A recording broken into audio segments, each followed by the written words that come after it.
Moi, je me sentais bien en phase, où il y avait de l'argumentation qui a été tout de suite sur le fond, quoi. Et je trouve que c'était très sympa, cette jeune femme qui est montée comme ça à l'assaut pour dire mais c'est quoi les valeurs qui comptent dans la vie. Je trouvais ça bien.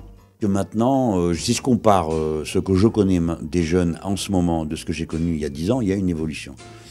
Il y a 10 ans, ça marchait à fond, le mythe de chacun pour soi, tout pour ma gueule, je vais y arriver, tout seul. Maintenant, j'ai l'impression d'être un homme d'une autre planète, quoi. Parce que tous les jeunes gens qui m'entourent, que ce soit de ma famille ou avec qui je médite, la précarité est évidente pour tout le monde. Or, c'était l'exception dans ma jeunesse. C'était l'exception. Donc c'est un renversement complet. On est dans une autre relation au futur.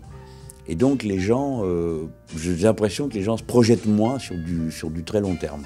On est plus dans l'instant, et pour autant les gens ne sont pas plus épicuriens. Hein, donc, Là vous avez été en face de jeunes 2010, 20 ans, 25 ans en 2010. C'était qui le Jean-Luc Mélenchon à 20 ans? À quoi il ressemblait? Quel genre de jeune homme c'était? oh, moi j'étais un révolté, donc je ne suis pas un bon cas d'étude, quoi. J'ai eu un bol incroyable parce que je suis toujours passé dans des grands événements, mais pas trop près, ça ne m'a pas brûlé. Par exemple, j'étais lycéen au moment de mai 68, donc j'ai pas été brûlé par l'événement comme d'autres sont devenus dingues, sectaires, tout ça. Bon. Et ainsi de suite, à chaque étape de la vie. Donc, mais à 20 ans, oui, c'est ça. D'abord, j'étais persuadé qu'on allait tout changer, j'en étais sûr. En plus, il y avait quand même des cas sous les yeux, quoi. C'était pas un rêve, c'était pas Peter Pan, quoi. Il y avait des révolutions partout dans le monde. Et puis surtout pour l'année 68, vous devez comprendre, ça a beaucoup marqué ma génération.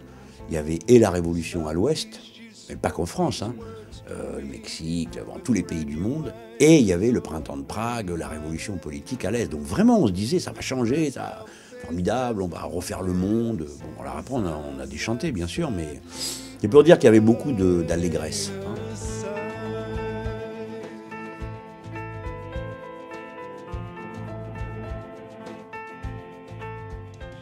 Eux, là, bon, je les ai trouvés plus motivés que la moyenne, ceux que j'ai vus sur ce plateau. Et puis, comment je peux vous dire?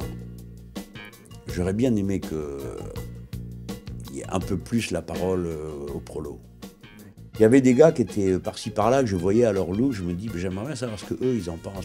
À la fin, il n'y avait pas besoin de moi, quoi. En réalité, ça aurait été mieux s'ils avaient discuté entre eux, parce que j'ai trouvé qu'il y avait des gens qui avaient un point de vue très mûr, très construit, hein, de ceux qui prenaient la parole. Que vous savez qu'on va aller dans une deuxième vague de baby-boom. Hein. Bon, donc ça va être chaud, ça. Parce que, bon, heureusement que c'est comme ça, quoi. Il faut tout refaire, quoi. Il y a le monde à refaire.